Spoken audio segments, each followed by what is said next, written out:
Hola pequeños Spies, bienvenidos a un nuevo vídeo de vuestro amigo vecino el Spider Culé, el superhéroe del Barça, que no sirve absolutamente para nada. Bueno, quiero hacer algunas reflexiones estos días, a ver si me da tiempo antes de que juguemos contra el Athletic Club de Bilbao y volvamos a entrar en dinámica fútbol, que es lo que queremos todos, entrar en dinámica fútbol, pero ya que hay este pseudo parón, por decirlo, llamarlo de algún modo, y ya que también tenemos un pequeño respiro con el tema de Dani Olmo, por el hecho de que, bueno, dependemos de que mañana el Barça vaya al CSD, veremos a ver la celeridad con la que el CSD aborda el problema del Barça, ahora con este nuevo informe que se dice que ha hecho la Real Federación Española de Fútbol, favorable a la tesis del Barça, o que podría ser favorable a la tesis del Barça, no creo que sea tampoco un alegato para favorecer al Barça al 100%, pero por lo menos poniendo en duda que quizá el Barça seguramente tenga una gran parte de razón, con lo cual esto, bueno, puede cambiar un poco la película en el CSD versus lo que hemos visto en los juzgados, donde, repito, los autos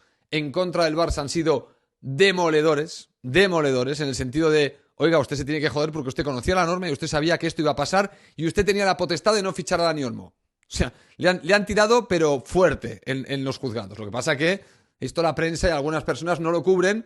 Los que hemos tenido acceso, hemos buscado los documentos y hemos leído algo, pues señores, hemos visto una serie de escritos que dicen, madre mía, claro, es que cuidado. Por eso no hay mucha fe, o por eso yo no tengo mucha fe, ni siquiera que en el CSD ni ningún tribunal ordinario le dé la razón al Barça. Pero podría ser que hubiese una disparidad de criterios muy aberrante entre unos jueces y otros, podría ser. Pero, honestamente, viendo lo que han hecho los dos últimos jueces en el caso de la cautelar, yo no tengo ningún tipo de esperanza. Pero el Barça sí, y me alegro, porque el otro día a mí Mary Jane me preguntaba, cuando no los inscribieron, me miró, pero me miró fijamente y me dijo, ¿pero tú qué esperabas? ¿Que les dieran a la cautelar o que los inscribieran? Y yo le dije, la verdad que sí. O sea, la verdad es que en un pozo muy abajo de mi ser había una luz que decía, sí, tío, esto va a salir. Esto va a salir, se van a inscribir estos dos. No nos puede pasar esto. O sea, al Barça no le puede pasar esto. ¿Sabes? Porque hay un momento como de incredulidad de no, esto no puede estar pasando. Es más una negación que una esperanza real porque entiendas que la situación es propicia, ¿no? Entonces, bueno, vamos a aprovechar un poco esto y dejarme que hable un poco de Víctor Font. Vamos a hablar un poco de Víctor Font y del miedo, ¿vale? Porque tenemos varias formas de encarar una situación, tanto como personas de la calle, seres humanos, como a través de una organización. Es decir, si tienes que tomar decisiones en nombre de una organización y de un grupo de personas que componen esta organización. Una puede ser estar todo el día con el miedo, lo que sería ser un Sith en Star Wars, ¿no? Es apelar siempre al miedo, acojonar a la gente y que su poder y su capacidad de reacción sea a través del miedo. O puedes apelar a la oportunidad, puedes apelar al optimismo, puedes apelar a buscar soluciones, puedes apelar a tirar hacia adelante siempre pues con una perspectiva más positiva e intentar sacar lo mejor de las personas a través de ese mecanismo. Los dos en algún punto pueden funcionar. El miedo es movilizador, no hay duda, y el optimismo también. Y es cierto que aplicados en momentos incorrectos, hay momentos en los que el miedo puede ser la mejor alternativa para una movilización rápida y brusca, y el optimismo puede ser mejor utilizado para proyectos a largo plazo. Es decir, en un momento de dificultad, quizá un poquito de miedo vaya bien para encenderle a la gente un poco las alarmas y que se activen de forma brusca y de forma acelerada para revertir una situación inmediata. Y sin embargo, quizá como organización, para apelar a un proyecto que tenga durabilidad a largo plazo, quizá tienes que tirar más de valores de optimismo, positivismo, proactividad, búsqueda de valor y una serie de cosas. O sea que todo tiene su... No estoy renegando ni del miedo y simplemente alabando el ir por el positivismo, sino que simplemente creo que hay que saber utilizar las dos herramientas y creo que las dos herramientas funcionan un poco como os digo. Para el corto plazo el miedo puede ser bueno, no me parece correcto para una estrategia a medio-largo plazo, y para el largo-medio plazo prefiero una estrategia de optimismo y positivismo que no involucre el miedo, ¿no? Sino que involucre la proactividad, el querer generar valor, no tanto el querer reaccionar porque estás acojonado y entonces, bueno, pues te enciendo la mecha para que te actives rápido y des un resultado inmediato. Bueno, igual el miedo ahí puede funcionar. Bueno, dicho esto, ¿qué pasa? Que yo estoy viendo que ahora se apela mucho al miedo. Se apela mucho al miedo. En el Barça estamos acojonados. Y es curioso, porque si una cosa tiene Laporta, es que Laporta, en principio, su mensaje suele ser excesivamente positivo. Es decir, Laporta, de puertas hacia afuera, siempre va con un mensaje positivo y es posiblemente lo que nos cautiva. Sin embargo, aquellos que defienden a Laporta apelan al miedo. ¿Cuál es el miedo? ¿Y quién lo va a hacer mejor que Laporta? Si Laporta nos ha salvado, ¿a quién vamos a poner? ¿A Bartomeu? Te vuelven a decir. Y si no, te dicen, ¿a Víctor Font? Como si estas soluciones fueran, ¡oh, por Dios! ¿Cómo vamos a poner a Víctor Font? ¡Estás loco! Te quieren acojonar. Quieren hacerte ver que no hay nadie en el mundo, no hay nadie entre los socios del Barça que pueda dirigir el Barça mejor que Laporta. Ese es el miedo que te quieren poner. Ya no te pueden defender la gestión. Y esta es la sintomatología clara. Cuando alguien lo está haciendo muy bien, tú agarras y lo que haces es defender el proyecto. Y dices, oye, Laporta ha hecho bien esto y esto. Y yo te digo, bueno, y Laporta ha hecho mal esto y esto. Lo ponemos en la balanza y ¿qué sale? Bueno, a mí ahora me sale negativo. Me sale negativo. No por un margen aberrante. Es decir, repito, Laporta no es Bartomeu. Todavía no es Bartomeu. No está ni cerca. Pero claro, cada vez parece que dar más pasos para parecerse más a Bartomeu que a Laporta de la primera etapa. Parece cada vez que quiere dar pasos en esa dirección. Y eso es lo importante y lo que quiero que entendáis en el barcelonismo. Que no tenemos que esperar a estrellarnos para hacer una toma de decisión correcta. No tenemos que apelar al miedo para no hacer ningún cambio y potencialmente estrellarnos. Que eso es lo que yo detecto que muchos van a querer hacer con vosotros. Es decir, apelaros al miedo de que no hay alternativas, que no hay nada que hacer, que no se puede hacer nada si se va a Laporta, que no hay alguien que pueda presidir el club que sea mejor que Laporta es el único que nos puede salvar. ¿Sabéis qué pasa con ese discurso? Nuevamente, dejadme que os lleve al mundo de las implicaciones, que es algo que los que hacen estos discursos no conocen. Y yo me gustaría que vosotros siempre tuvierais en cuenta las implicaciones de lo que se dice y de lo que se hace, las ramificaciones, lo que realmente implica algo. Si alguien te está diciendo que el Barça no tiene a nadie mejor que Laporta para dirigir al Barça, señores, tenemos un problema. Laporta no solo no será eterno, es que Laporta ya tiene una edad. Entonces, ¿tú qué me estás queriendo decir? ¿Que la única alternativa que tenemos para los próximos 20 años sería solo Laporta? ¿No hay nadie que pueda hacerlo mejor que Laporta? Pues tenemos un problemón de cojones en el Barça. Tenemos doble problema. Un problema es que si dependemos de una figura como Laporta y mañana Laporta le da un patatús, Dios no lo quiera, y no puede seguir al frente, amigos, tenemos un problemón porque no tenemos a nadie capaz de sacar al Barça adelante. Segundo, tenemos otro problema. Si solo dependemos de Laporta, entonces estamos en manos de Laporta. Y si eso Laporta lo sabe, amigo mío, la tiranía se produce cuando uno tiene tanto poder que sabe que es imprescindible y que no tiene sustituto.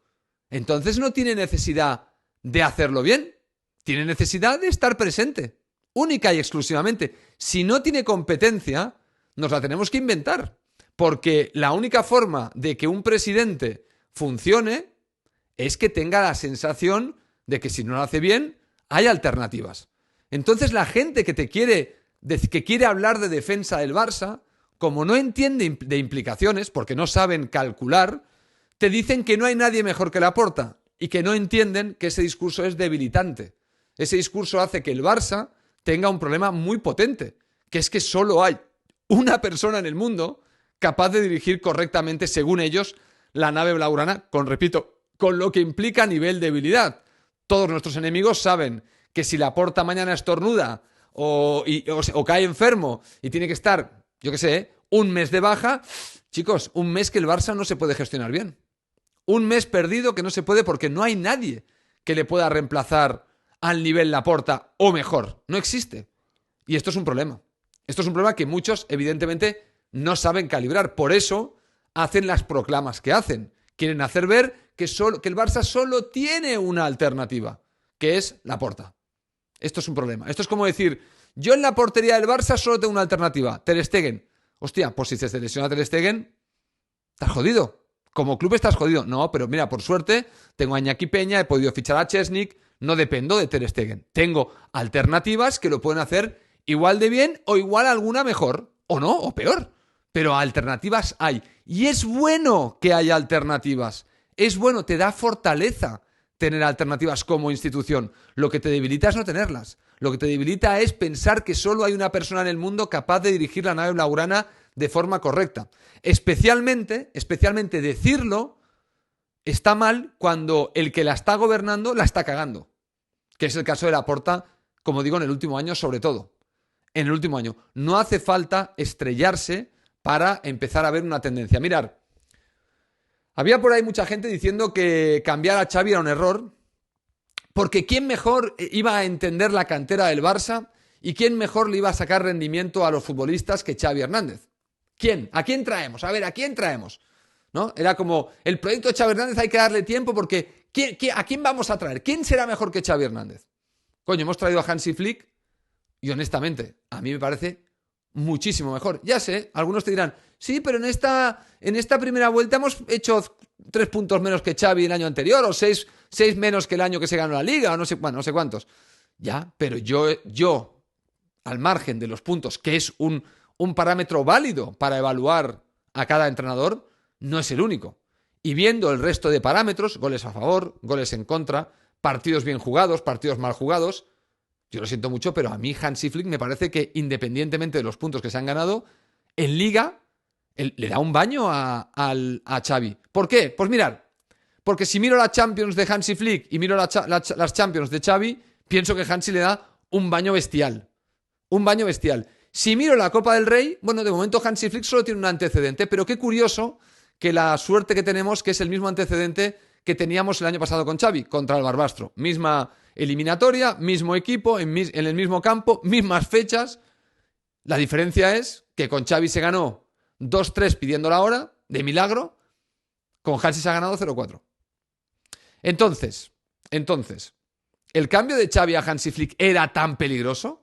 ¿Era tan traumático? ¿Era tan devastador? Estamos viendo al mejor Rafinha. Estamos viendo al mejor Lewandowski, que lleva no sé cuántos goles, metió 2 goles el otro día, lleva ya un puñado de goles. Estamos viendo la mejor versión de casi todos los jugadores. Algunos no, Cubarsí y Lamine siguen igual de bien que con Xavi. Pero estamos viendo a muchos jugadores dar un paso al frente, ser mejores que cuando estaba Xavi.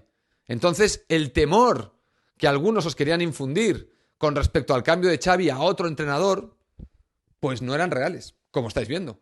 Porque el Barça, y por suerte el Barça, no depende ni de un solo entrenador, ni de un solo jugador, aunque hemos dependido muchos años de Messi, no depende de un solo presidente, no depende de una sola cosa, por suerte, porque su fortaleza radica justamente en que no depende de una sola cosa, o de un solo factor, o de una sola pieza, que es única e insustituible.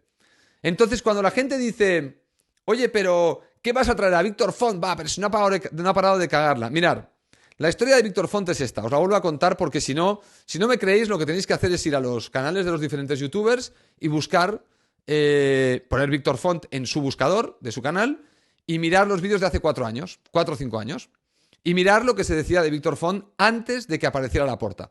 Víctor Font, antes de que apareciera Laporta, tenía el apoyo de todo Dios. Tenía el apoyo de todo Dios. De todo Dios. Yo apoyaba a Víctor Font. Todos apoyábamos a Víctor Font. Todos. Aparece Laporta y entonces Víctor Font se pone nervioso. Y entonces la empieza a cagar. Empieza a hacer ya discursos un poquito más erráticos. Todo su plan de cautivar al barcelonismo con un proyecto profesional se le empieza a desmantelar cuando ve que Laporta, solo con su presencia, solo con su carisma, empieza a cautivar muy rápidamente al barcelonismo. Y eso le pone nervioso y empieza a cometer errores de comunicación groseros. Y a partir de ahí, esa campaña la pierde porque Laporta pasa olímpicamente de sus rivales, Freixa y Víctor Font, y estos dos, Freixa y Víctor Font, no paran de hablar de Laporta, porque no saben dónde meterse para desacreditarle. Y Laporta va a su rollo con sus credenciales, con su currículum, con el cuento de que él en la primera etapa había creado el mejor Barça de la historia, que lo podía volver a repetir. Claro, y con toda razón, evidentemente. Él vendía esto porque lo había hecho. Es parte de su currículum y de su experiencia. Es cierto. Laporta ahí no estaba mintiendo a nadie. Él ha hecho lo que ha hecho como presidente. Eso es lo que desgasta a Víctor Font. A partir de ahí, Laporta gana las elecciones y de repente, gente que apoyaba a Víctor Font, algunos de forma muy, muy vehemente, tan vehemente como que llegaron a ser acusados de estar bajo nómina de Víctor Font, con eso os lo digo todo, algunos fueron acusados de cobrar de Víctor Font para defenderle, de repente empiezan a virar el discurso y empiezan a hacer ver como que Víctor Font es una especie de continuación de Bartomeu. Hasta que hemos llegado al día de hoy, donde algunos comunicadores realmente detestan a Víctor Font y lo ponen en un nivel totalmente desproporcionado con respecto a cómo hablaban de él antes de que Laporta se presentara y antes de que Laporta gobernara. ¿Hay que tenerle miedo a Víctor Font? Pues yo creo que no, porque a mí Víctor Font me suscita el mismo respeto que me suscitaba antes. La diferencia es que yo repito, en un momento dado aparece Laporta y yo prefiero a Laporta. Y yo pienso que Laporta es mejor que Víctor Font. Pienso que es mejor. ¿Me preguntas ahora y retrocedo en el tiempo? Pues no tengo claro que sea mejor. Entonces, como ya a Laporta le he dado 4 años y veamos un poquito la tendencia del proyecto. Hay gente que te querrá vender la moto de que hay una tendencia positiva en el proyecto de Laporta, pero es falso. Es como la tendencia negativa del proyecto Xavi. El proyecto Xavi arranca bien, llega en noviembre, novenos, no hubiésemos acabado novenos con Koeman, pero es igual. Menos si le traemos los refuerzos que le trajimos a Xavi, a Aubameyang, si traemos los jugadores que le trajimos a Xavi, ya te digo yo que con Koeman tampoco acabamos novenos, seguramente habríamos acabado segundos. Pero bueno, es igual, esto es especulativo. Xavi nos consigue acabar segundos, metemos el 0-4 en el Bernabéu, de puta madre, el proyecto va tirando, el Barça no juega súper bien, pero tampoco juega mal, o sea, los partidos del Barça más o menos tienen un cierto grado de entretenimiento, le mejoran la plantilla en la siguiente temporada, el juego se degrada, con la supuesta mejora en la plantilla, llegada de Rafinha, llegada de Lewandowski, el juego se degrada y parece que hacemos un retroceso, pero que nos da para ganar la liga. Es decir, bajamos en calidad de juego, pero ganamos en efectividad. Bueno, le damos todos por bueno. Bueno, en un proyecto que está creciendo, ese campeonato liguero era balsámico. Entonces, todos lo vimos bien, evidentemente, a pesar de que el juego nos había dejado un poquito fríos. Y advertimos, señores, está todo bien, pero para que este proyecto deportivo evolucione, la siguiente temporada hay que intentar jugar mejor, hay que intentar hacerlo mejor, no peor, mejor. ¿Y qué pasó? Que el proyecto Xavi empezó peor, incluso, que el año de la Liga, jugando peor, peores resultados, ganando de milagro, en Champions mal, aunque a pesar de que clasificamos en la fase de grupos, pero solo hay que ver la derrota contra el Amberes y el Shakhtar. Bueno, una serie de datos que indicaban que el proyecto Xavi estaba hacia abajo, que había una tendencia negativa y que esa tendencia negativa yo no veía que Xavi la fuera a revertir porque la tendencia negativa del juego había empezado ya la temporada anterior. Con lo cual yo no veía muy bien cómo Xavi podía revertir algo que él no había sido capaz de revertir. Cosas muy tontas, además. ¿Os acordáis del pase atrás a Jules Koundé para chutar la pelota hacia adelante y perderla? Eso lo estuvo repitiendo, pero día tras día no salía nunca. Nunca salió nada positivo de esa jugada. Y no parábamos de repetirla. Ahí te indicaba que había algo de cabezonería en Xavi que estaba llevando al Barça a deteriorarse a nivel futbolístico. Bueno, ¿qué pasa con Laporta? Con Laporta pasa lo mismo. Con Laporta tuvimos un arranque donde Laporta, bueno, parecía que ponía las finanzas en orden, que devaluaba la plantilla, que intentaba hacer una transparencia con los números y ponerlos en lo que era su realidad. ¿Y dónde hemos acabado 4 años después? Pues que seguimos teniendo una deuda infernal, que no somos capaces de inscribir a jugadores después de 4 años, sino que no solo no somos capaces de inscribirlos, sino que los fichamos con el riesgo de perder el dinero. Ahora mismo tenemos el riesgo de perder el dinero por Dani Olmo. Y esto es algo que es grave. Es grave. Yo no recuerdo algo similar en el pasado. Súmalo a otras cosas que han ido pasando. El propio despido de Xavi. El propio despido de Xavi fue un lamento. Toda la situación, desde enero del año pasado hasta mayo, junio que lo echan, es un esperpento. El fichaje de Víctor Roque. Hay suficientes indicios. El hecho de que hemos llegado a la regla 1-1, ¿pero cómo? Vendiendo patrimonio a futuro. Vendiendo cosas que no están ni acabadas de construir. Hemos vendido derechos de televisión, hemos vendido un montón de patrimonio y hemos hecho palancas para cuadrar, para ir salvando el expediente. Pero realmente la economía del club es mucho más saludable que hace 4 años. No tiene pinta, porque el Barça sigue teniendo pérdidas operativas ordinarias en sus ejercicios. De hecho, muchos no queremos entrar en temas de finanzas, pero acordaros que el Barça da unas cuentas con un beneficio de 12 millones o 9 millones de euros y hay un auditor externo que hace las cuentas y le dice al Barça que tiene que reformularlas y dan pérdidas de 90 millones, si no recuerdo mal. Claro, dices, hostia, ¿quién nos engaña? ¿El auditor externo o Laporta? Entonces, hay una degradación. 20 ejecutivos que se han ido. Gente muy importante que iniciaba el proyecto con Laporta que se fueron al muy poco tiempo y gente que poco a poco ha ido abandonando la nave. Abandonando. No les han echado, no. Ellos se han ido. ¿Y se han ido reemplazando por quién? Por constancia que tenemos, por amigos y familiares. Así no se puede operar. Ha habido una degradación. Hay una degradación. Pasa que hay mucha gente que no la quiere ver. Bueno, me parece bien. Y la gente que la quiere ver o la quiere defender, te quiere acojonar. Te quiere decir que, hombre, no puede venir nadie mejor porque ¿quién lo va a hacer mejor que Laporta? Bueno, pues puede haber mucha gente que lo haga mejor que Laporta. ¿Qué te crees? ¿Que Laporta es el único individuo en el mundo que sabe gestionar un club como el Barça? Porque te digo la verdad, el último año de gestión del Barça a mí me parece un auténtico lamento. A mí me parece un auténtico lamento. Si Laporta hubiese gestionado el Barça los últimos 4 años como este último, el Barça estaría destrozado, ¿eh? Destrozado. En todos los sentidos. Ahora bien, sí, si me dices, bueno, pero Laporta trae a Hansi Flick. Sí, bueno, es que esa es otra. Esa es otra. Laporta se queda con Koeman, hereda a Koeman y se lo queda, cuando lo puede echar, no lo echa, se lo queda. Y luego Laporta, para mantener su proyecto, no tira de un proyecto propio. Tira del proyecto de Víctor Font. El proyecto de Víctor Font era Xavi Hernández. Y Laporta, en un momento en el que tiene que hacer algo con Koeman, opta por hacer lo que quería hacer Víctor Font, denotando nuevamente que él no tenía por qué un proyecto propio, porque si en aquella época, no sé si Flick estaba ya en Alemania o qué, con la selección, en aquel momento ficha a Hansi Flick, dices, bueno, él ya tenía pensado otra ruta, pero en el momento en el que va por Xavi, te nota que es que no sabe muy bien por dónde tirar. No sabe muy bien por dónde tirar y se agarra pues a lo que se agarraba su contrincante, que era Víctor Font. Por lo tanto, Víctor Font y Laporta, en algunas cosas tan distintos no deben ser. Tan distintos no deben ser. Yo creo que, llegado a este punto, con estos despropósitos, lo del Camp Nou, las fechas del Camp Nou, la mentira de las fechas del Camp Nou, la mentira del 1-1, etcétera, etcétera, etcétera. La mentira del 1-1 es aquello de no hemos querido llegar al 1-1 porque somos así de chulos. Yo creo que no está de más que aparezca Víctor Font y nos demuestra ver qué es capaz de hacer con el Barça. Porque viendo lo que ha hecho Laporta estos últimos 4 años, a mí me parece a nivel institución totalmente insuficiente. Pero lo importante no es lo que ha hecho. Lo importante es la tendencia. Lo importante es aquello que muchos de los que defienden a Laporta son incapaces de ver porque tampoco eran capaces de verlo con Xavi. Y aquí sí lo veíamos. Aquí sí os lo comentamos. El tema tendencia.